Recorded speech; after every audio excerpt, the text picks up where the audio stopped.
আসসালামু আলাইকুম, শুভ সকাল।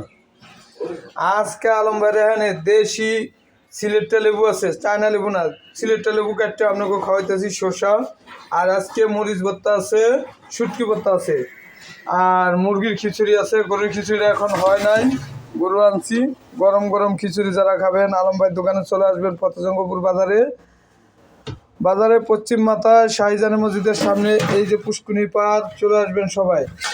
আর সাথে ফার্ম মুরগির ডিম আর দেশি হাঁসের ডিম যারা খাবেন এক্সট্রা এটা বাজিয়ে দেওয়া হয় সবাইকে। যারা খাবেন তারা চলে আসুন আলম ভাইয়ের দোকানে ফতেজঙ্গপুর বাজারে। আর আলম ভাইয়ের পেজটারে বেশি বেশি ফলো দিবেন, লাইক দিবেন, শেয়ার করবেন, সাবস্ক্রাইব করবেন। আর আপনাদের থেকে দোকানটা সাজানো কীরকম লাগতেছে তা আমাকে একটু বলে দিবেন কমেন্টে ভাই। এরকম করেন কে ভাই, খালি দেখকে খালি ঠেলাতে উড়ে দেন, কোনো লাইক দেন না, শেয়ার করেন না ভাই। আর এই যে যাহারা বোম্বাই মরিচ খুঁজতেছেন দীর্ঘদিন ধরে, তারা চলে আসবেন আলম ভাইয়ের দোকানে। এই যে বোম্বাই মরিচ দেখেন, আপনারা যারা বাসা বাড়িতে বোম্বাই মরিচ খাইতে চান তারা আলম ভাইয়ের কাছে কিনতেও পারবেন। আর এই যে মনে করেন সিলেটটা লেবুটা, এটা আপনারা সবাই কিনে নিতে পারবেন আলম ভাই দোকান থেকে। দেখছেন কত চকচকা লেবু সে। ঠিক আছে, সবাই ভালো থাকবেন, সুস্থ থাকবেন। আসসালামু আলাইকুম।